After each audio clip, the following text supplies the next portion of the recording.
আসসালামু আলাইকুম, সুপ্রিয় দর্শক। স্বাগত জানাচ্ছি যে কথা জানতে চান অনুষ্ঠানে। আমি মোস্তফা ফিরোজ এবং আমার আরেক প্রান্তে যুক্ত আছেন সিনিয়র আইনজীবী আবু হেনা রাজ্জাকি। রাজ্জাকি ভাই, আপনাকে স্বাগত জানাচ্ছি। একটি বিষয় আহ, আলোচনায় এসছে যে আজকেই প্রেস সেক্রেটারি শফিকুল ইসলাম বলছেন যে যদি কম সংস্কার চাই তাহলে ডিসেম্বরের মধ্যেই নির্বাচন সম্ভব। অন্যদিকে মোটামুটি সংস্কার শেষ করে নির্বাচন চায় বিএনপি, এবং আজকে সালাউদ্দিন আহমেদ পরিষ্কার করে বলেছেন 5ই আগস্ট নির্বাচন হলে ভালো হয়, একটা ঐতিহাসিক দিন। সেদিন শেখ হাসিনার পতন এবং পালানোর দিন। সেই দিনটাকে স্মরণ করে সেই তারিখ তারা চায়। এর আগে অবশ্য তারা বলেছিল জুলাই আগস্ট, আজকে 5 তারিখের কথাও বলেছে। আপনার কাছে কি মনে হয়, এই যে কম সংস্কার করে নির্বাচন, তার মানে কম সংস্কার হলে জিনিসটা ভালো হবে না, কোন রকম তড়িঘড়ি হবে, সেটা কি ইঙ্গিত দেয়? এটা কি অভিমানের কথা, রাগের কথা, নাকি সত্যিকারের কথা? ধন্যবাদ ফিরোজ ভাই আপনাকে এবং আপনার দর্শক শ্রোতা, ভয়েস বাংলার দর্শক শ্রোতা সবাইকে আমার সশ্রদ্ধ সালাম। আসলে দেখেন, আমরা এখন সাধারণ মানুষ, আমরা কিন্তু প্রতিদিন হতাশ হই। মানে যার কাছ থেকে যা পাওয়ার আশা করি তা নয়। যেমন ধরেন, এই যে প্রেস সচিবের কথা বললেন শফিকুল ইসলাম সাহেব, উনি অনেকগুলা কথা বলেছেন। উনি একটা কথা বলছেন যে রাজনীতিবিদরা যদি অল্প সংস্কার চান, তাইলে আমরা ডিসেম্বর 25-এর মধ্যে নির্বাচন দিব। আর বেশি সংস্কার চাইলে জুন মধ্য 2026। এবং উনি এটা মিন করছেন যে আমাদের প্রধান উপদেষ্টা এইটাই বলতে চেয়েছেন। প্রধান প্রধান উপদেষ্টা কথাটা বলছেন কবে, আর তার ইন্টারপ্রিটেশনটা আসলো কবে? এটা গেল এক। দুই হচ্ছে, উনি আরো একটা কথা বলছেন যে উপদেষ্টাদের মধ্যে যারা আছেন তারা যার যার স্ব স্ব ফিল্ডে কাজ করতে স্বাচ্ছন্দ্য বোধ করেন, তারা কেউ ক্ষমতায় থাকতে আসেননি। আরে বেটা, একমাত্র ইউনূস সাহেবের জন্য প্রযোজ্য, যেটা ইউনূস সাহেব বলছে।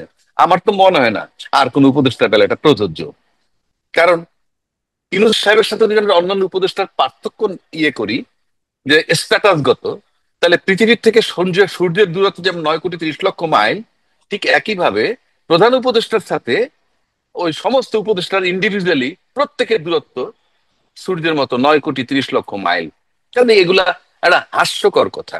উনি আরো বলছেন যে যদি আমরা এমন একটা নির্বাচন দিতে চাই যেটা অসাধারণ ঐতিহাসিক একটা নির্বাচন হবে, আপনি কিসের গ্যারান্টিটা, কিসের যে আপনি একটা ঐতিহাসিক নির্বাচন দিবেন? তার গ্যারান্টিটা কোথায় পাইলেন আপনি? হুম, কেননা হুম। ইতিমধ্যে আপনারা যে সমস্ত বক্তব্য রাখছেন তার থেকে আপনারা সরে গেছেন। যদি ধরা যাক, আপনারা প্রথম যখন টেক ওভার করলেন, ইউনূস সাহেব বলছিলেন ছাত্র আমাদেরকে নিয়োগ দিয়েছে। পরবর্তীকালে আমরা আসিফ নজরুলের বক্তব্য শুনে বুঝলাম ওনারা সংবিধানের ভিতরে ঢুকে গেছে। ওনা ওনারা কিন্তু সাংবিধানিক সরকার টু সাম এক্সটেন্ট, এটা তারা হুম, বলেন যে ওখানে আলোচনা হয়েছিল আমরা কোথায় যাবো, আমরা সংবিধানের ভিতরে যাচ্ছি। দুই, এই জুলাইয়ের যে একটা proclamation, it is becoming zero নাওয়াডেজ, এবং আমার কাছে হুম, মনে হয় না সামনে আর হবে। হুম, হুম, হুম, তো এই সমস্ত কারণে তাদের উপর কিন্তু আমাদের আস্থা পাওয়া খুব কঠিন একটা জায়গায় আমরা হুম, আছি। হুম, আর ওনারা যখন নিয়োগ নিলেন, ওনাদের কিন্তু এই সমস্ত কথা ছিল না। সংস্কার করব, নির্বাচন দিব, সংস্কার আমরাও চাই, চাই না যে তা না। কিন্তু তাদের উপর আমাদের এখন একটা আস্থার সংকট। ইউনূস সাহেবের মাঝখানে আবার অনেক কথা বলেছেন, যেমন বলছেন যদি সবাই সংস্কার চায় আমরা সংস্কার করে নির্বাচন দিব, নাহলে চলে যাব। মানে এটা ইউনূস সাহেবের বেলায় প্রযোজ্য এই কারণে আমি বলবো যে ওনার অবস্থাটা ওই রকম, কারণ পৃথিবীতে তার বাড়তি সম্মানের কিছু নাই। কিন্তু এই যে চলে যাবে বলতেছেন, there is option for Yunus, যে উনি ইলেকশন দিয়ে যাবেন কি না দিয়ে যাবেন। আমি কি এটা বলতেছি কেন? যেহেতু উনি রাজনৈতিক সরকার নন, এবং সবাই বলেন যে ওনার তেমন কোনো কমিটমেন্ট নাই, এবং ওনার ক্ষমতা থাকার কোনো ইচ্ছা নাই, এটা আমি বিশ্বাস করি। ব্যক্তি ইউনুসের বেলায় আমি বিশ্বাস করি যে ওনার ক্ষমতায় থাকার কোনো ইচ্ছা নাই। আমি অন্যান্যদের বেলায় বিশ্বাস করি না, কিন্তু ব্যক্তি ইউনুসের বেলায় বিশ্বাস করি। কিন্তু উনি যদি নির্বাচন দিয়ে যান তাহলে কি হতে পারে, নির্বাচন না দিয়ে গেলে কি হতে পারে, হুম, হুম। আমরা এটা একটু অ্যানালিসিস যদি করি। আচ্ছা, উনি যদি নির্বাচন দিয়ে দিয়ে যান তাহলে কি হবে? আমি কল্পনা করছি এই মুহূর্তে যদি নির্বাচন দিয়ে যান, তাহলে কোন দল ক্ষমতায় আসবে এটা মোটামুটি আমরা সবাই জানি, যে কোন দলটা ক্ষমতায় আসবে। কিন্তু ক্ষমতা আসার পর কিন্তু তাদের প্রথম কাজই হবে এই সমন্বয়কদেরকে দমন করা। তার পাশাপাশি আমরা একটা জিনিস লক্ষ্য করছি, মাজার ভাঙতেছে। যেই মাজার গতকালকে আমাদের প্রধান বিচারপতি ফটিকছড়িতে একটা জিয়ারত করে আসছেন, হুম হুম কথাটা বোঝার চেষ্টা করেন। হুম মাজার হুম আপনাকে কি ক্ষতি করছে? আপনারা যারা বলছেন ইসলামে মাজার নাই, আপনি কতখানি ইসলাম বুঝেন? আপনি যদি একজন বড় মাপের মাওলানা হন এবং আপনি যদি একটা বড়শি দিয়ে মাছ ধরেন, আল্লাহ যদি বলে যে মাছ ধরাটা বিধান, কি জাল দিয়ে মাছ ধরে খাও, বিধান আসছে, কিন্তু বড়শি দিয়ে যখন মাছ ধরো তখন কিন্তু মাছের সাথে প্রতারণা করা হয়, যে মাছকে বুঝতে দিচ্ছ না এইটার ভিতরে বড়শি। আল্লাহ হুম যদি হুম কৈফিয়ত চায় যে তুমি বড় একটা তফসিরে কোরআন, তোমার বয়ান শুনে লক্ষ লক্ষ লোক, কিন্তু তোমার যদি আল্লাহ মাপ না করে যে আমার মাছের সাথে তুমি প্রতারণা করলা কেন, তাইলে আপনি কি জবাব দিবেন? আপনার হুম কোনো হুম রাইট নেই মাছের সাথে প্রতারণা করার। কাজেই বড়শি দিয়ে যারা মাছ ধরে, তাতে যে হুজুররা ধরেন, তারাও কিন্তু প্রতারণাই করেন। এটা কেন বললাম? যে আপনি রওজা নিয়ে বিরোধিতা করেন। একটা রওজা মানে কবর। আপনার বেলায় আপনারটা কবর হইতে পারে, কারণ আমরা বাংলাদেশে বহু বাইতুল মুকাররমের খতিবের কবর হইছে, খুঁজা পাওয়া জি যায় না। কিন্তু জি বহু কবর মাজার রওজা হয়ে গেছে। অর্থাৎ আমি এটা কেন বললাম, যদি ইউনূস সাহেব নির্বাচন দিয়ে যান, তাহলে যারা ক্ষমতায় যাবেন তাদের প্রথম কাজ হবে এইগুলা দমানো। কারণ আমরা ইতিমধ্যে দেখেছি সমন্বয়করা কি করেন। হুম সমন্বয়করা হুম কিন্তু এখন ইসলামী জলসায়, ইসলামী ওয়াজ নসিহতের মধ্যে প্রধান অতিথি হয়ে যান। তাইলে হুম তাদেরকে হুম দমানোটা হবে নৈতিক কাজ আমি মনে করি। আচ্ছা, এটা যদি করতে যায় তাহলে প্রশাসনকে লাগবে। আর প্রশাসন যদি আসে মাঠে, প্রশাসন কিন্তু অলিখিত একটা কন্ডিশন চলে আসবে যে আওয়ামী লীগকে কিছু বলা যাবে না। এবং ক্ষমতায় থাকতে হলে প্রশাসনকে সাহায্য নিতে হইলে, আর সমন্বয়কদের আর ওই মাজার যারা ভাঙে তাদের দমাইতে হইলে প্রশাসনের সহযোগিতা লাগবে। এবং প্রশাসনের সহযোগিতা দমাইতে গেলে তারা দমে যাবে। 2 4 6 মাসে জমুক, আর 1 বছর পরে জমুক, দমুক। দমে যাওয়ার পরে কি হবে? দমে যাওয়ার পরে কিন্তু এই প্রশাসন আর পতিত সরকারের লোকজন আবার ইউনাইটেড হয়ে যাবে ক্ষমতাসীন সরকারের বিরুদ্ধে। অর্থাৎ এটা যদি ইউনূস সাহেব নির্বাচন দিয়ে যান, হুম হুম অর্থাৎ আমাদের রক্ষণ। আর যদি ইউনূস সাহেব নির্বাচন না দিয়ে যান, তাহলে কি হবে? তাহলে কি হবে? কেউ না কেউ প্রধান উপদেষ্টা হবে। সেক্ষেত্রে কি হুম হবে?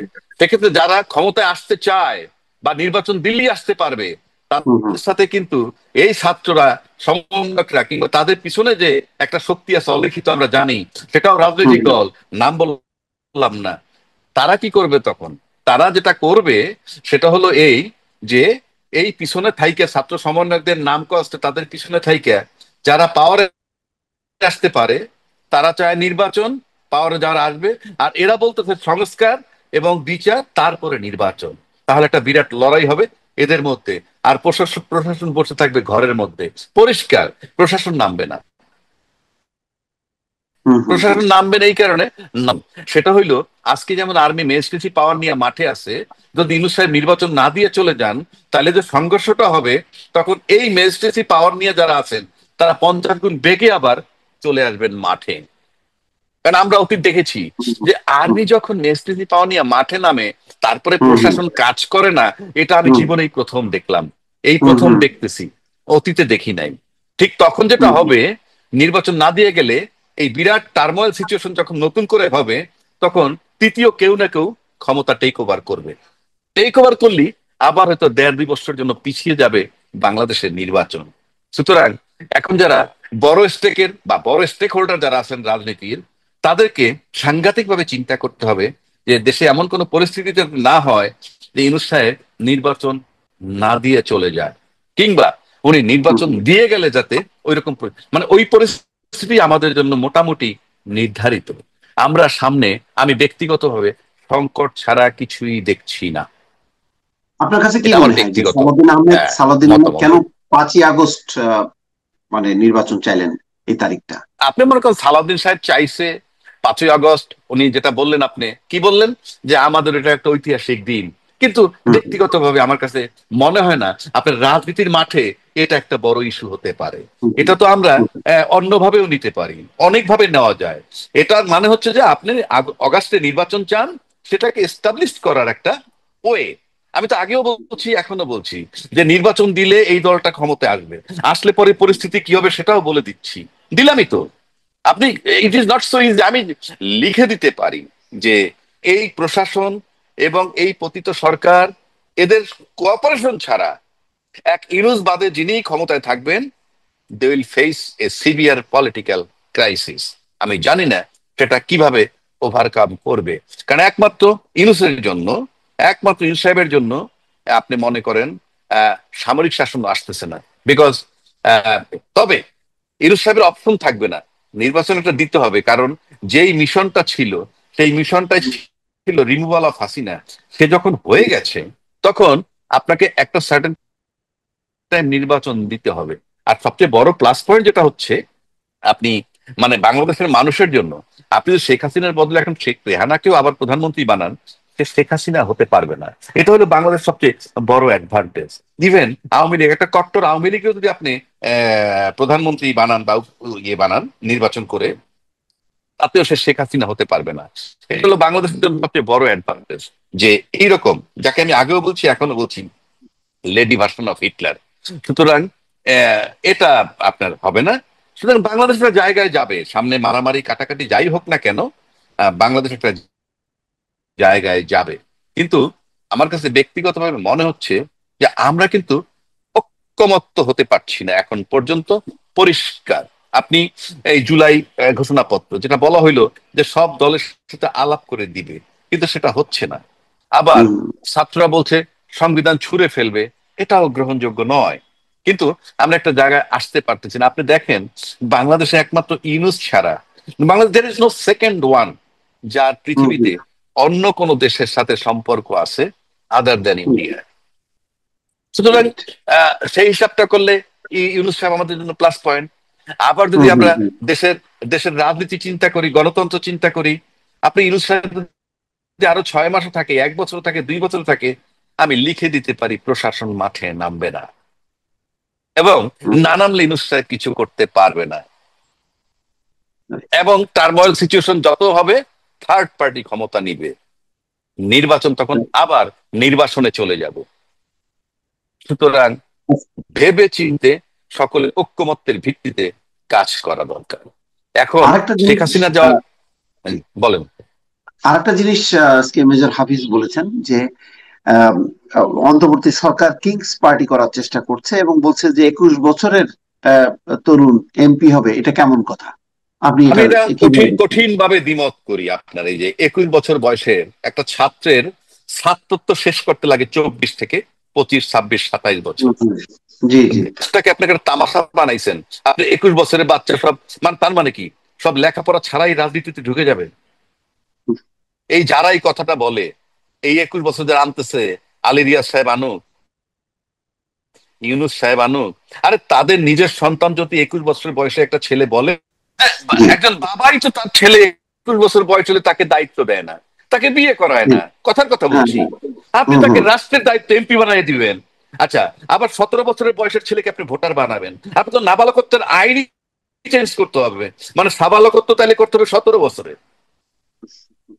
এগুলা আমি ব্যক্তিগতভাবে, আপনি, আমি আমারে যদি আপনি প্রশ্ন করেন, আমি ব্যক্তিগত ভাবে বলবো 40 বছর বয়স ছাড়া কেউ এমপি হইতে পারবে না, 40 বছর বয়সের আগে প্রধানমন্ত্রী হইতে পারবে না, 40 বছর আগে প্রেসিডেন্ট হতে পারবে না। আপনার মানসিক পরিপক্কতা লাগবে। আপনি নিজেই বলেন না ফিরোজ ভাই, আপনি বলেন না একটা মানুষ পরিপক্ক হয় কখন? হ্যাঁ, আমি তার এর আগে তো এক নানা জায়গায় বলছিলাম, কার্যকর্মের একটা মধ্যে দিয়ে তার অবিবাহিত অভিজ্ঞতা লোকরে, করতে হয়। জি, জি, হ্যাঁ, আর আপনি একটা যেমন অবিবাহিত একটা লোকেরে জাজ বানাইয়া ফ্যামিলি আদালতের দায়িত্বই তাকে দিতে পারেন না। কারণ বিয়ের সম্পর্কে জানতে হবে যে পরিবারে কলহ কিভাবে হয়, হুম, কত হুম, তুচ্ছ হুম, ঘটনায় সংসার ভেঙে যায়, কত বড় হুম, ঘটনায় সংসার ভাঙে না। এইটার জন্য বিয়ে করার দরকার আছে। একইভাবে 21 বছর বয়স একটা তামাশা পাচ্ছেন, মানে ওই যে কিংস হুম, পার্টি করবেন, 21 বছর বয়সের ছেলেটাকে এমপি হওয়ার সুযোগ দিলে ওরা ভাববে যে আমি কিংস হুম, পার্টিতে যোগ দেই, এরা করছে এইটা। এগুলো জাস্টিফাইড না, ইট ইজ নট ফেয়ার। দেশটা তামাশার জায়গা না। এবং এতে এতে মনে হয় তাদের কোনো রেসপন্সিবিলিটি নাই। হুম, হুম, হুম। আর এরকম মনে হয় আমার কাছে। কিংস পার্টির কথা যেটা বললেন মেজর হাফিজ। না না, আপনি মেজর হাফিজ যেটা বলতে কিংস পার্টি, এটা কিন্তু ইনফ্যাক্ট কিংস পার্টি বলতে আমরা অতীতে যেগুলো দেখি, ধরেন হুম জিয়াউর রহমান সাহেবের কথাও আসছে কিংস পার্টি, এরশাদ সাহেবের কথাটা আসছে কিংস পার্টি, 111 ধরেন, ওই যে কোরাইশি যে করছে হুম হুম হুম সেটাও কিংস পার্টি। কিংস পার্টি প্রথম শর্ত হইলো এই, যিনি পার্টি করবেন মানে তার কাছে অ্যাবসলিউট পাওয়ারটা থাকতে হবে। এখানে কিংস পার্টি করা কঠিন, যার জন্য হ জ বড় হয়ে যাচ্ছে। বিকজ ইউনূস সাহেবের কাছে অ্যাবসলিউট পাওয়ার নাই, উনি কিংস পার্টি হুম বানাবেন কেমনে? এখানে হুম ওয়াকারুজ্জামান সাহেবের কাছে একটা পার্ট, হুম প্রেসিডেন্ট রাষ্ট্রপতির কাছে একটা পার্ট, হুম হুম অফিসিয়ালি আজকে পর্যন্ত army chief answerable hmm to the hmm hmm president, not to Yunus. হুম কথার কথা হুম বলছি হুম আমি। তো সেক্ষেত্রে ওইটা কিংস পার্টি তারা বানাইতে পারবে না, এবং তারা ফ্লপ করবে। বরং হুম হুম আমার কাছে মনে হয় আমরা যে ছাত্র সমন্বয় দেখে আসছি এতদিন, টোটালটা আমার কাছে মনে হয় ফলস। কেন বলছি? হুম হুম এটা হুম অন্য ব্যাকিং এর আড়ালে সামনে একটা সাইনবোর্ড হইলে সমন্বয়ক, সামনে একটা সাইনবোর্ড হলো সমন্বয়ক, এর ভিতরে অন্যান্য বিষয় ইনভলভ আছে, অন্যান্য বিষয়। এবং সেটা যে দুর্বল তা কিন্তু না, একেবারে যে দুর্বল তা না। কাজে খুব প্লেইন ওয়েতে নির্বাচন করে যেতে পারবে ইউনূস সাহেব, সেটাও আমি বিশ্বাস করি না। আবার নির্বাচন না দিয়ে খুব প্লেইন ওয়েতে উনি যেতে পারবেন, সেটাও বিশ্বাস করি না। কিন্তু এখন আনপ্রিডিক্টেবল হয়ে গেছে, অ্যানালাইসিস করা খুবই কঠিন, এটা আমার কাছে মনে হয়। আরেকটা বিষয়, ওই যে আপনি দেখেছেন যে আনন্দবাজার পত্রিকার একটা কথা এসছে যে ট্রাম্প সোমবার মানে শপথ হুম। নিচ্ছেন, এবং তার আগে মার্শা বার্নিকাটকে বরখাস্ত করে একটা বার্তা দিলেন বাংলাদেশের ব্যাপারে। এবং ওই প্রতিবেদনে বলা হচ্ছে যে বাংলাদেশের সবাই মানে সরকার সবাই তাকিয়ে আছে সোমবারে এই ট্রাম্প মানে তার প্রেসিডেন্টশিপ হওয়ার পর বাংলাদেশের ভাগ্যে কি হয়। আপনার কাছে কি মনে হয় যে এরকম কোনো কিছু হতে যাচ্ছে? আমার কাছে বাংলাদেশের সমস্ত রাজনীতিবিদ গুলাকে একটা পঙ্গু রাজনীতিবিদ মনে হয়। কেন জানেন? প্রত্যেকেই বলতেছে আমেরিকায় ওনার ডোনাল্ড ডোনাল্ড ট্রাম্প দায়িত্ব নেওয়ার পর একটা কিছু ঘটবে, এইটা হবে সেইটা হবে। তার মানে কি বাংলাদেশে কারো নিজস্ব রাজনীতি নাই, এইটি এস্টাবলিশ করতেছে। ডোনাল্ড ট্রাম্প কালকে ক্ষমতায় গেলে বাংলাদেশের কি হবে? ডোনাল্ড ট্রাম্প কালকে ক্ষমতায় গেলে কি আওয়ামী লীগের পক্ষে যাবে? ডোনাল্ড ট্রাম্প কালকে ক্ষমতায় গেলে কি বিএনপির বিরুদ্ধে যাবে? আর কালকে আপনি ডোনাল্ড ট্রাম্পটাকে ক্ষমতা ওত নিতে দেন না, ওত নেওয়ার পর দেখবেন খবরই নেই তার। কারণ আমেরিকান ফরেন পলিসি তার আপন গতিতে যাবে। এক বাংলাদেশে কেন্দ্র করে ফরেন পলিসি চেঞ্জ হয়ে যাবে, কিংবা এক্স ওয়াই জেড এর রিকোয়েস্টে ফরেন পলিসি চেঞ্জ হয়ে যাবে, অ্যাবসার্ড। হ্যাঁ, এটা বলতে পারেন তারা গণতন্ত্রের প্রতি গুরুত্ব দেয়, বাংলাদেশকে বলতে পারে যে তোমরা একটা সুন্দর নির্বাচন দাও, সেটা বলতে পারে। সেটা অস্বাভাবিক কিছু না। একটা সুন্দর নির্বাচন দিতে দিলে, তারা তো গণতান্ত্রিক কান্ট্রি, তারা চাবে যত বেশি ভালো গণতন্ত্র হবে এবং তত তাদের সাথে যোগাযোগ থাকবে। ইতিমধ্যে আমরা লক্ষ্য করছি বড় গণতান্ত্রিক দেশ নাম আছে, কিন্তু তাদের মানে বোঝা যাচ্ছে ডোনাল্ড ট্রাম্পের অ্যাকশনে যে না, গণতন্ত্র নাই বলে কিছুটা অবহেলাও পাওয়া যাচ্ছে ওই সমস্ত রাষ্ট্রের প্রতি, সেটাও মনে হুম হুম হচ্ছে। কাজেই আপনি, আমার কাছে ব্যক্তিগতভাবে যেটা মনে হয়, কালকে ধরেন আমি রাজ্যে কি কোর্টে যাই, ওকালতি করি, আরে ভাই কালকে যদি আমি একটা বড় পজিশনে যাই, তাহলে আমি তো অনেক কিছু মাইনাস করতে হবে। কে ছিল আমার লোকাল ফ্রেন্ড, কে ছিল আমার বাইরের ফ্রেন্ড, আমার ব্যস্ততা এত থাকবে। ডোনাল্ড ট্রাম্প আজকে এই মুহূর্তে পর্যন্ত ফ্রি, কালকে সকালে যখন সে টেক ওভার করবে, তার সামনে আসবে রাশিয়া, তার সামনে আসবে প্যালেস্টাইন ওয়ার, তার সামনে আসবে ইসরায়েল, তার সামনে আসবে চায়না। সেখানে আওয়ামী লীগ পতিত হয়েছে কিনা, আওয়ামী লীগ কোথায় আশ্রয় নিছে, বা দেশে কি হচ্ছে, আমার কাছে মনে হয় না। এটা আমাদের দুর্বলতা। আমরা বুঝাইতে চাই যে কতক্ষণ ইন্ডিয়া আমার পাশে থাকলে আমি কিং, আবার কখনো আমেরিকার থাম শো করি, আবার বলি আমেরিকার সাথে রিলেশন ভালো হচ্ছে, আমাদের কোনো রাজনীতি আছে বলে এই আমার কাছে মনে হয় না। সেই কারণে ওই কখনো কখনো মনে হয় যে পুরনো যে বস্তাবন্দি রাজনীতি আমাদের এক্স ওয়াইদের উপর নির্ভরশীল, আমরা বরং মডেল হইতে পারলাম না আমাদের মেধা দিয়া প্রজ্ঞা দিয়া, যে আমাদের মেধা প্রজ্ঞার কাছে, হ্যাঁ, ট্রাম্পের মতো লোক পরাজিত হয়, কিংবা প্রতিবেশী দেশের মতো নেতারাও কি ধরাশায়ী হয়। প্রজ্ঞা, মেধা এমন এক জিনিস, আপনি যদি কৌশল বের করতে পারেন, মানবে না কেন? কেউ তো বাঘ ভাল্লুক না। আপনার মেধা নাই, প্রজ্ঞা নাই, আপনি মানাইতে পারেন না, আপনার ব্যর্থতা। পৃথিবীতে জি বহু দেশ আছে তীক্ষ্ণ মেধা সম্পন্ন লোক অনেক কিছু করে ফেলছে। সুতরাং জি আমার কাছে এই যখন বলে ট্রাম্প আসলে বাংলাদেশের এই চেহারা হবে, অমুকে আসলে এই চেহারা হবে, ইট ইজ পেইনফুল।